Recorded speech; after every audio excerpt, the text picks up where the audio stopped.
Welcome back to the Between Dreams podcast.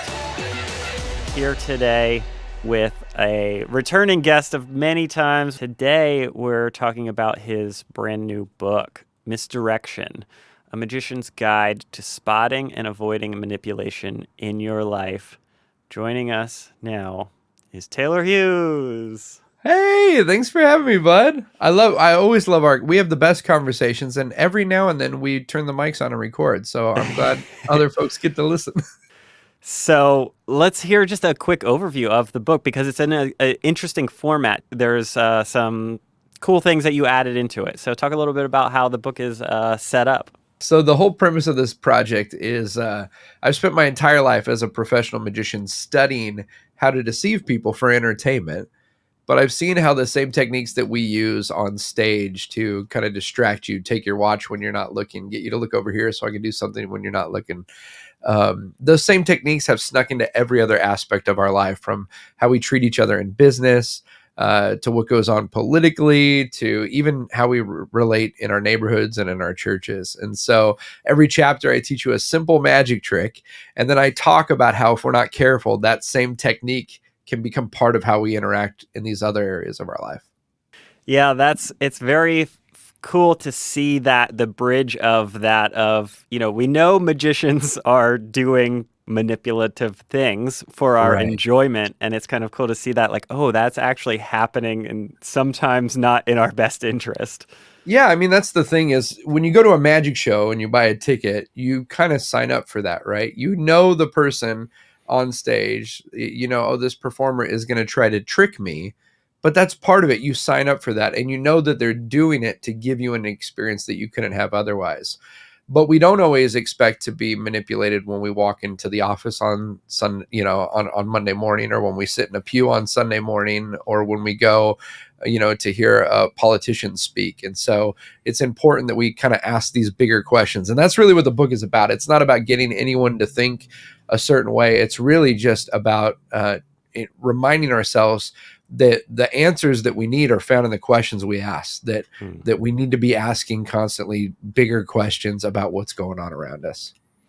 Yeah, and I love how you kind of touched on it just now, and misdirection in the workplace. And there's different chapters are broken down into kind of different elements of our lives, of things that everyone experiences. So let's touch on that. The misdirection in the workplace this is where most people spend most of their time, going to work every day. So that one's going to be, so impactful for a lot of people. There's the idea of the illusion of input in the workplace. So can you talk a little bit about that? Yeah. So the illusion of input in a magic show, and again, the secrets that I'm giving away are not anything that's going to keep you from enjoying a magic show. You'll still be able to go and enjoy a show, and hopefully it makes you love theatrical magic even more. But one of the things that happens in a show is a magician has this ability, through various different techniques, to give you the idea that you made a free choice on your own, when in reality you made the choice that performer had decided ahead of time they needed you to make to create this experience. And in the office, a lot of times this will happen. How many times do you walk into a meeting at work where the idea is we're going to have a brainstorming session, or we want to get everyone's feedback or input on something, and the person leading that meeting has already determined what they need the outcome to be. And so we can sometimes, if we're not careful, get in a situation where we're being presented that this is the outcome can change. It's like a choose your own adventure based on what we bring up and what happens. We really want to get the team's input.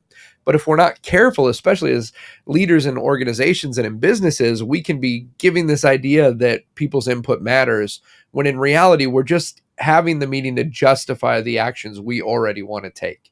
And so I explain kind of a simple way of how magicians could do that in a show. And then we really get into how that can happen in the workplace. And it's not just about not wanting to be misdirected from others, but also taking responsibility for ourselves, that we're not doing that to the people that are around us, that we're really valuing people's opinion, and realizing that, just because we think we know the right way to go about something, the answer you need might come from someone who's in that room, who you would totally miss this great opportunity if you didn't really value and trust that people were bringing unique perspectives. So that's the illusion of input that I see a lot in workplaces, not just that I've been a part of, but also as a performer and traveling. I kind of get to see how corporations interact and work amongst each other, and it's a thing that unfortunately happens quite a bit, and goes unnoticed.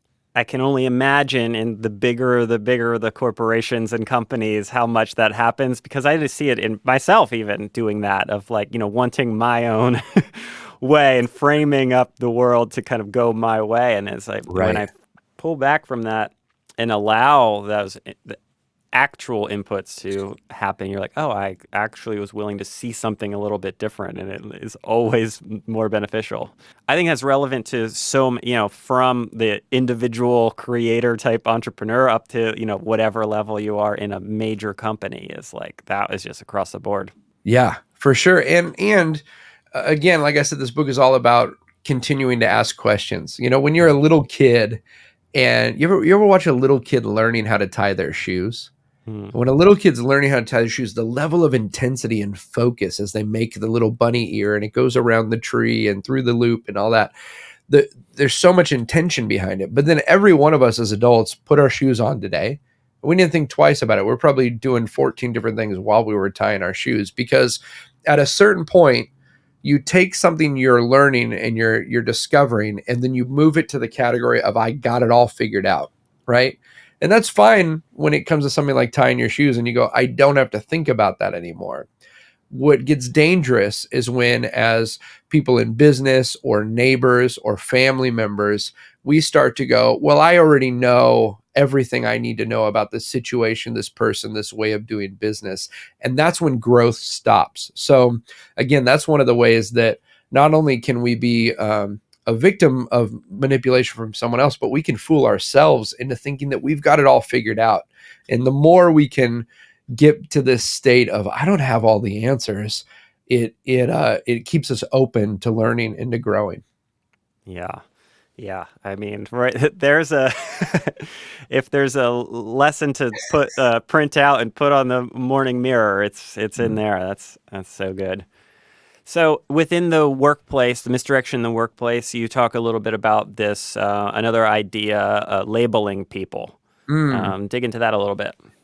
Yeah, so a lot of times in workplace environments, the way we do team building and we want to work on communication, a lot of the times we end up finding a personality test or a understanding kind of how people default, right? To there's things like the Myers-Briggs tests that you can do to see like, oh, is this person like normally an extrovert or an introvert? There's, in other spaces, especially in the church, they would use something like the Enneagram, which is a very ancient kind of personality profile. And those are great to understand yourself better and to understand other people better. But what can happen if we're not careful is we start to label people, and you don't want to use a tool that's meant to help you to understand someone. You don't want to use that as a weapon against them. And what can happen, unfortunately, is we go like, oh, this person's an extrovert, so we can't give them anything of heavy responsibility. Or this person, man, they're just really kind of serious, so we can't encourage them to be in customer service and connecting with someone. And so it's great to understand and to grow and to do these type of tests to learn more about each other. But what we don't want to do is label people. And if you think about it, in my house, my wife and I, we like to have a place for everything. Like you want to organize, and so we have a little bin for batteries, and all the batteries go in that bin. And then when you need a battery, you go, I know where to go find it. It's in the battery bin. And we kind of do this in life. We want to put everything in a place so we know how to understand, how to move through life and find the things we need. But what happens, unfortunately, is we do the same thing with people. And we go, these people are smart, these people are foolish, these people are wise. These are ones that I can learn something from. These are trustworthy people. These are scary people. And that's a survival instinct that we do as humans. We want to make sure we're safe. But when it comes to business environments and working with one another, how quickly do we get into this situation where we just write off Ted from accounting? Ugh, it's just Ted. You know how Ted is. And if we don't give people an opportunity to change and to grow, and for us to get to know them from a different perspective, then we're missing out on great, not only great relationships, but it's affecting how we do business and what we accomplish. Because if you don't trust your team, and if you don't, you don't fully know what people are capable of, or give them opportunities to show what they're capable of, where everyone's missing out. Yeah, it reminds me of the kind of idea of like horoscopes of like, oh, in the newspaper, oh, I'm a Scorpio. It says today I'm going to face a major obstacle in my life. Like, you tell Right. anybody that first thing in the morning, you know what they're going to go, what kind of day they're going to have. They're going to go Yeah, like subconsciously create problems for themselves. So it's like, that self-fulfilling prophecy type of thing of yes. that. Yeah, you package something that was, oh, I'm supposed to be, like you said, using this to learn more about myself, and then it becomes a weapon against you. Of It's crazy, and that's like, For sure. I think that's happening a lot with just like so many of it, specifically of the personality profiling things happening. I know I just like different like groups that I've been in, it's like mandatory, and then you get it like gets added to your like Mhm. profile in places, and like, or like on a name tag at an event. I'm Yeah. like, man, that's like almost intrusive to, some stuff. So it's crazy. Yeah, and again, it's these can all be great tools, and there's appropriate ways to use them, but we tend to like go quickly from, oh, this could be interesting, and it's something that we're pursuing. Like a personality says, oh, we're going to pursue this because we want to get to understand people better.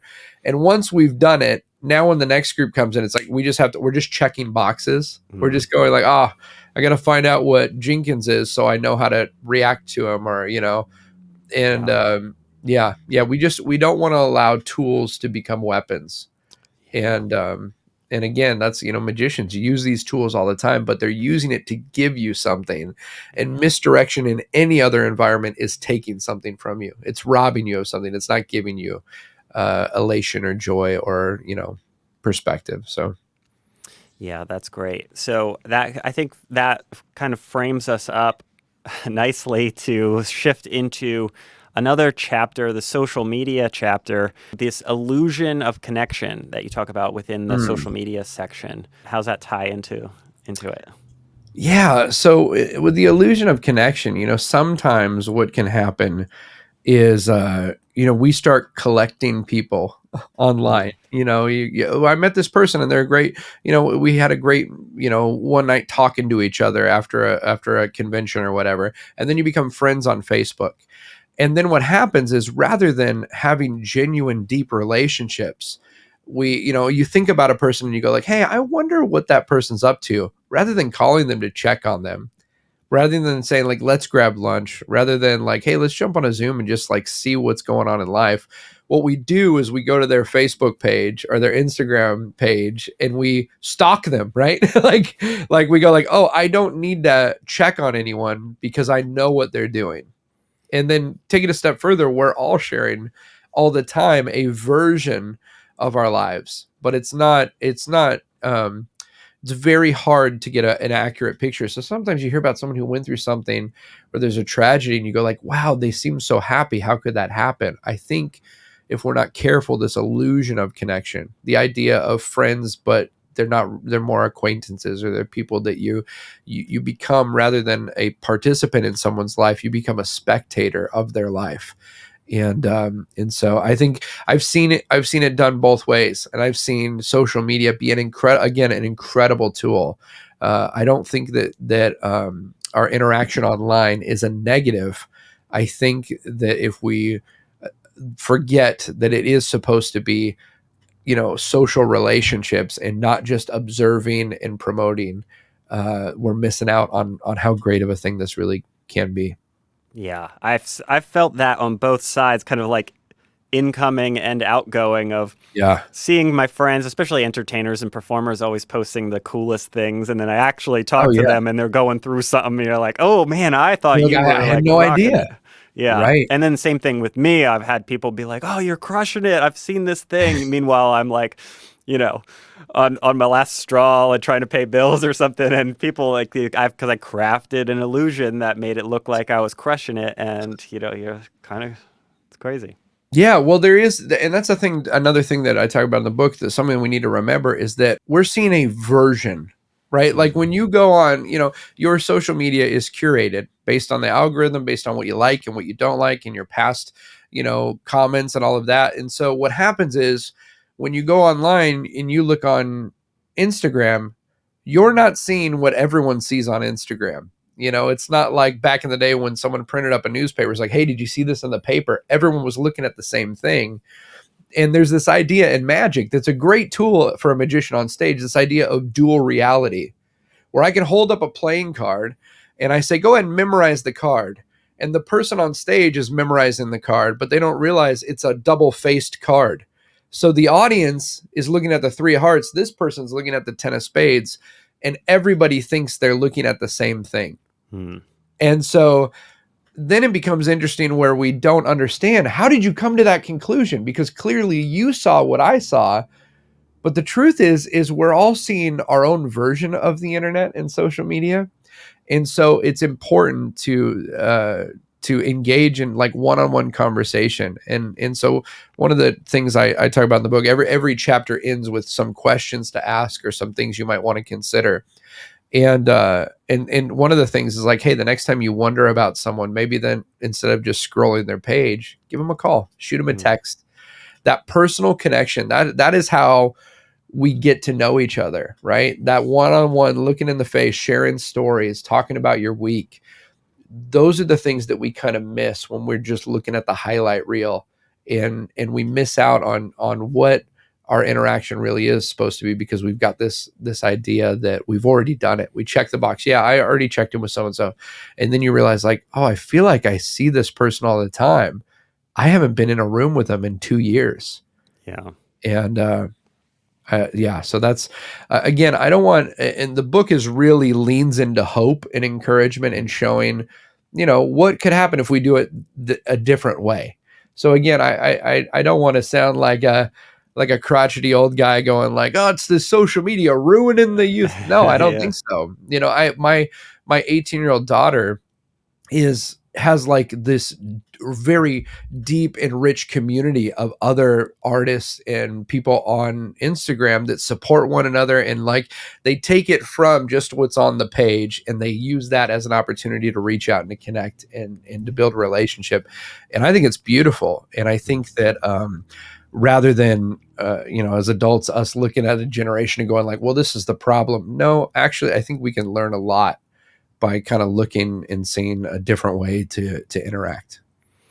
Yeah, it sounds. I kind of, as you were going through that, it was like on one side of the balance, as it's off balance, Right. is assumptions, Hmm. and kind of like projecting our ideas into situations, and on the other Right. side of that balance is communication and effective communication. Oh So it's yeah. like, okay, the assumptions that we're all making by looking at the other people, and in it, not just in the social media thing, but in all, Yeah. the assumption that other people see the world that as we do. Going back to that, the dual reality concept, there's Mhm. a lot of that in there, and I think that's sometimes how we maybe misdirect ourselves in a way of making assumptions instead of Right. asking a question or checking in with somebody or whatever, Yeah. part that fits into. Yeah. Yeah. And just really, I think so. It's interesting because I feel like in most areas of our life, we approach it with intent. We have a plan. When it comes to your career, you got a plan. You might change that plan, but okay, this year I'm going to work on these things, and this is kind of my plan. You got a plan for your health, and you've got a plan for your relationships, and you've got a plan for your, like, every other area of our life we approach with a lot of intention. And then with social media, we tend to just go on there aimlessly, Hmm. and whatever I get shown, I see, and whatever, you know what I mean, rather than being intentional. And so I think that if we could approach social media with the same intentionality that we would if we knew, hey, I'm going to this party and I'm going to hang out with my friends. What am I, how are you walking into the room? I think if you think about that with the same intention when you go online, then you don't just go like, how did I spend 3 hours doing nothing? Yeah. And I feel bad and I Yeah. don't feel connected. Yeah, you have a story kind of like tying in the magic and misdirection into all of it. You have a story about stealing watches that kind of Yeah. ties this together. Can you share a little, without maybe not spoiling the entire thing, but kind of touch on Oh that? yeah. Yeah, for sure. So I one of the things that I've done for years on stage for entertainment, and I always give them back, but I steal watches off spectators. So I'll, use three or four people in the show, and at the end of the show, sometimes I'll give back their watches that they didn't know I had taken during the process of our experience. And so through doing this over years, I noticed, because there are stealing someone's watch, taking a watch off someone's wrist is a very I don't know if gutsy is the right word, but you have to really just, there's some steps you have to take to make it work. And I started to notice as I would go online and waste so much time on the internet being, unintentional, and go like, where did the time go today? And I was just scrolling. I noticed, oh, the same thing that I do as a magician to steal your time off your wrist is the same thing that happens to me when I go online and I go, where did the time go? Hmm. And the first step, if you want to steal someone's watch, is you have to entertain them, right? Usually I go online for entertainment. I go on there to see a funny clip someone sent me, or, to learn about a new convention coming up that I'm excited about. And I want to see who the speakers are, right? So you go on there for entertainment. And then once you're entertained, there's a shift that happens. In a show, if I want to steal your watch, I got to entertain you. That lets your guard down. And then I need to kind of put you on the spot. Like in a magic show, this is not as negative as it sounds, but I need to make you a little insecure. Because if I bring you on stage instantly, just by bringing someone out of an audience onto a stage with spotlights, now all of their attention is on, I don't want to mess this up. And so if I can get you to think, okay, I got to really pay attention. They're focusing on me and what I'm saying and what I'm having them do. And they're not paying as much attention to what else is going on around them because they're worried about screwing up. Right. And I noticed that the shift for me when I start going from being intentional online to wasting time is usually when I start to feel a little insecure. I see that post that's like, oh, you should be this weight instead of the weight you are. Or maybe you need some hair dye for your gray hair or whatever. Like, right. So like you start to see someone else who seems like they're doing better than you. And that insecurity plays in your mind. And then before you know it, now you're researching, a new diet and exercise, like all these things. And so I kind of walk through all the steps of stealing someone's watch, but also just as a way of giving you some questions to think about as you're being intentional online, so you don't waste your time and go like, that was kind of pointless. Yeah. Yeah. Another one that as you're talking through it, you're just like, everyone listening and hearing that will just be running through all of the relevant things that they've, done to, waste that time. So I think another really cool part about this is not, you kind of touched in that on the social media element. It's not you just being like, oh, I'm complaining about social media. Right. There's enough of that Yeah. happening, and it can be a tool, and it's just like, okay, we're going to be aware Yep. of how it can be used for good and aware of how it can be maybe in a manipulative way. And then, so it's like a potentially dangerous direction to start talking about politics Yeah. in any sense. Right. But you didn't go in, it's not about, in this case, in the book, it's not about, one side versus the other or anything like that, or polarizing in any way, but just being aware of, just like this is like, social media isn't good or bad. Right. One side isn't good or bad. So talk about how you kind of address the idea of politics. Very Yeah. important for everyone, especially the currently it's hot right It's now. a wild year.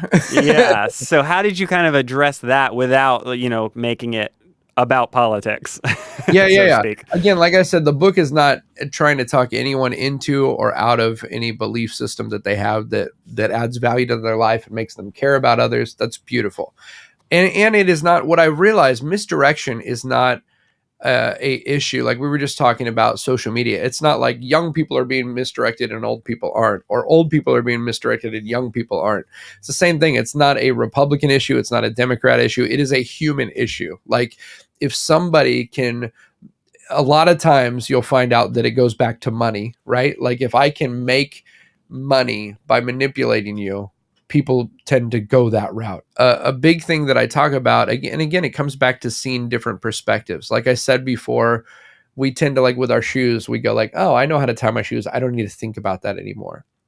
And when it comes to thinking politically or in any other area of life, a good question to ask is, when was the last time I changed my mind about something that was important?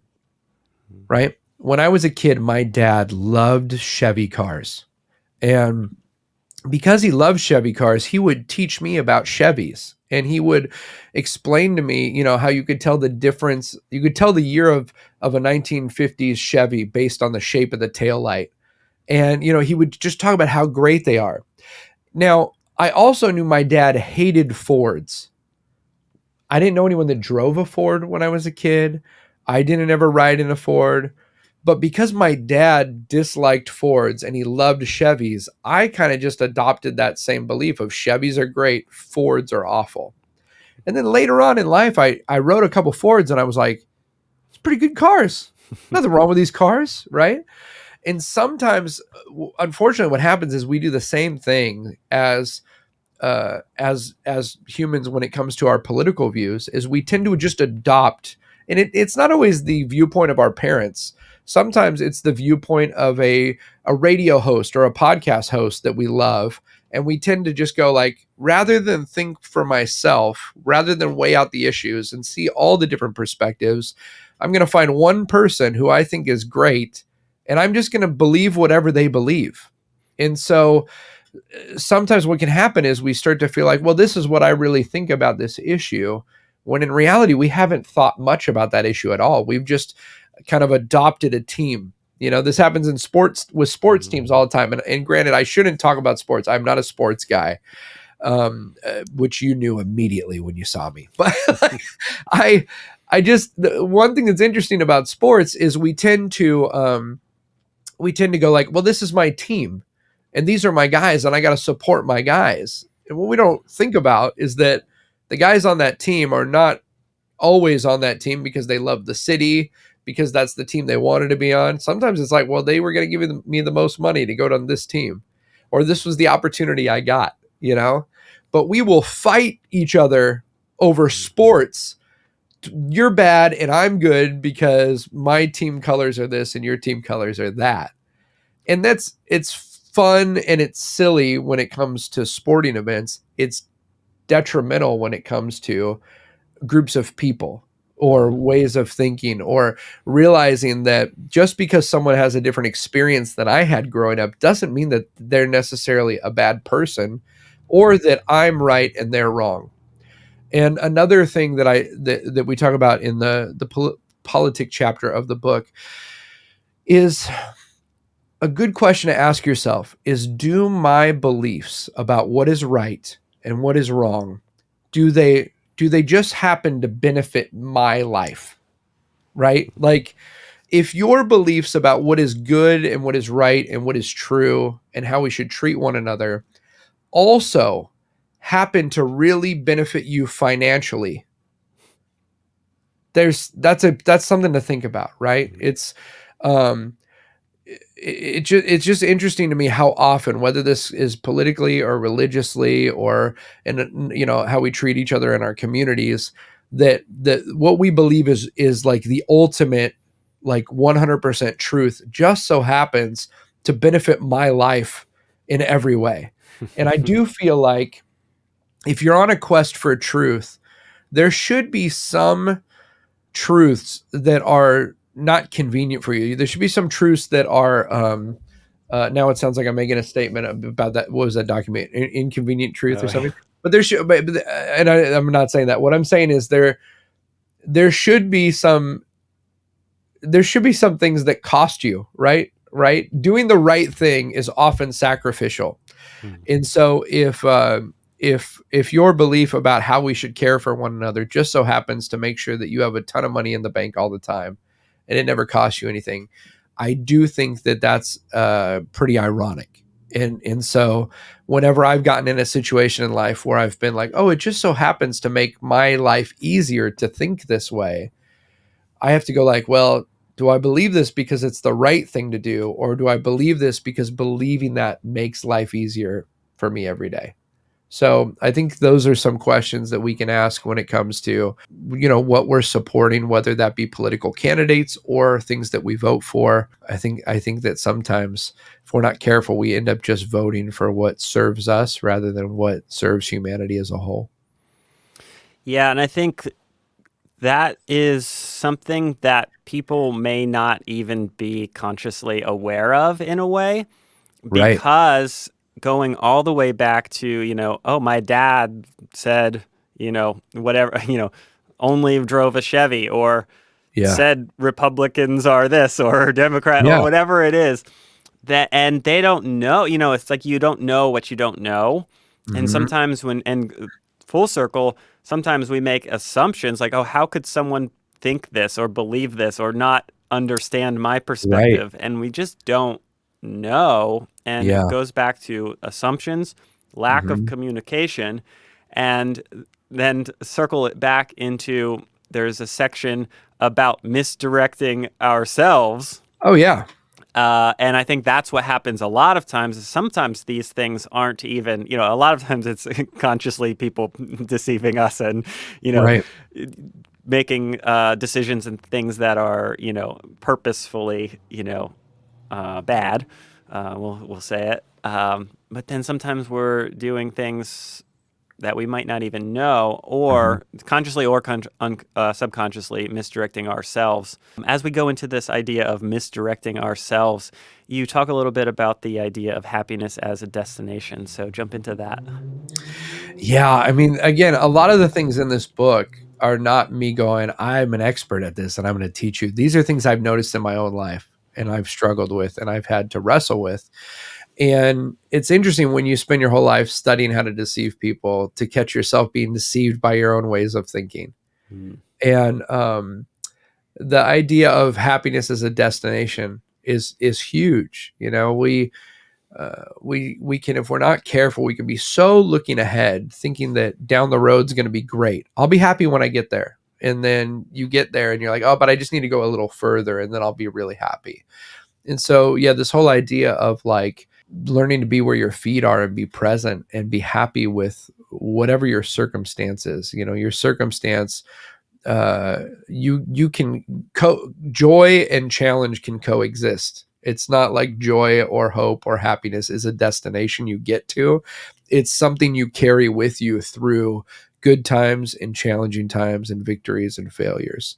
And so there's a whole section in the book on how we can learn to not misdirect ourselves by thinking that like, oh, I'll be happy someday, but it's like something that happens to you rather than a mindset and a way of being in the process of whatever is going on.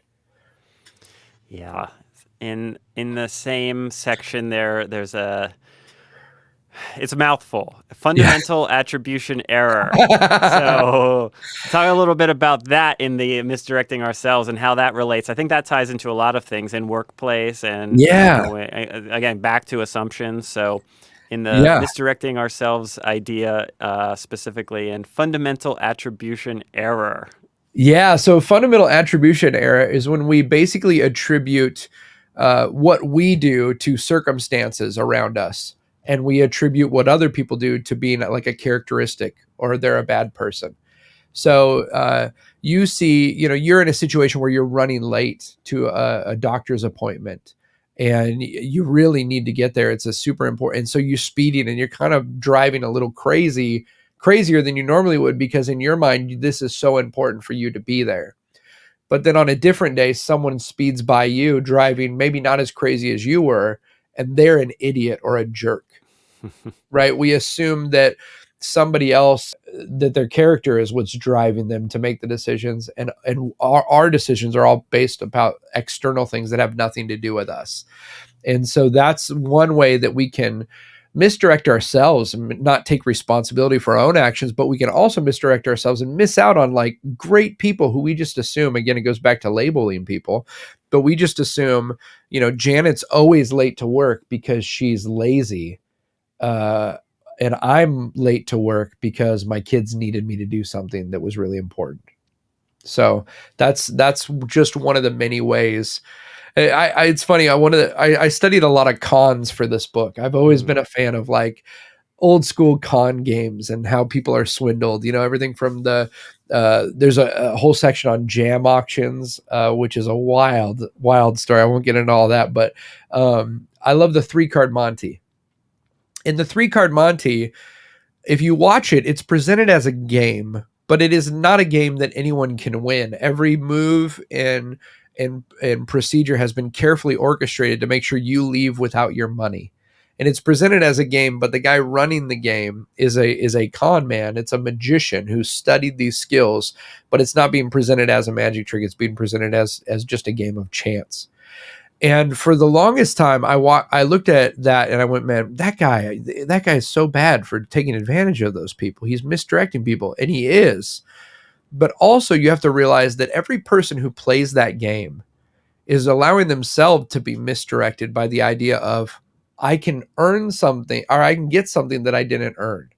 I can get mm, rich quick, right? I can. And how many times in life do we find ourselves in these situations where we feel like, oh, we got the wool pulled over our eyes, but it was because we really wanted, I really wanted to lose 10 pounds in 2 weeks, or I really wanted to, get this promotion. So I did something that I shouldn't have done. Sometimes it's us wanting to rush to a different place in the future or to jump the line that allows us to be misdirected by someone else. And so, that chapter on misdirecting ourselves really gives you a lot of questions to ask in scenarios to kind of put yourself in to go like, where am I doing this? Where am I allowing myself to, you know, be taken advantage of, not just by someone else, but by myself, by thinking that I should have something that I didn't do anything to get. yeah. So if someone is jumping into this book, I find that sometimes when I read a book, sometimes it connects with me more, and sometimes I'm not ready for it. So Yeah, somebody that's about to order this book and they're gonna dive into it, yeah. what do you think the best like mindset for them to kind of enter into to get the most out of the book would be? Yeah. I would say go into this realizing you've been manipulated, and and not in a way where it's like, oh, everyone's out to get me, but I would be foolish to write a book on manipulation without including, there's a whole chunk in the back about like putting the pieces back together. What do you do when you realize you've been taken advantage of? Or what do you do when you Mm-hmm. realize you've misdirected yourself? I would just be open to the questions that, I think that one of the reasons, that I've found that sometimes I don't want to change my mind about something is not only the cost that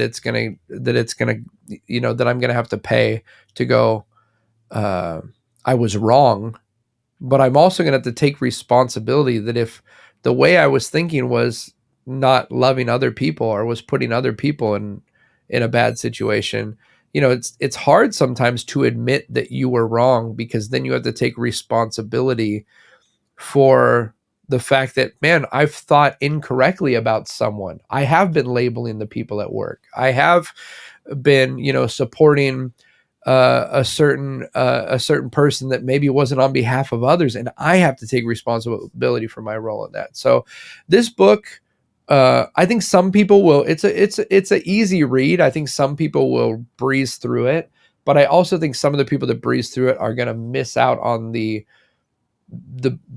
benefit of pausing and asking. Like, I would rather people read a chapter and then ask the questions of themselves and go like, hey, I'm going to kind of meditate on this week and go, how am I, when it comes to my neighborhood and my neighbors, how am I, relating to them? Am I caring for them? Am I being open and allowing other people into my life? Like, where might I be misdirected? Where might I be misdirecting other people? And so, I would not put any pressure on yourself if you're entering this book to breeze through it, or, if you read a chapter and need to sit with it for a month, I think that's great. Um, I will just tell you too, there is hope. There is hope for you. Like, and there's hope for all of us. Like, if social media for you has been there's some people that have had traumatic experiences with the way they've interacted with folks online. I want to tell you, there's hope. You can have great relationships and interactions beyond the ones that you've had. Yeah. I There's a chapter in here on the church. I had some significant hurt in the church, and this is why I didn't write this book for 10 years after that happened, because I needed to process it and go to therapy and work with it through friends and journal. And um, I would just tell you, this book is a book not about they're all out to get us. This is a book about, wow, what kind of world could we make if we just choose wonder over misdirection.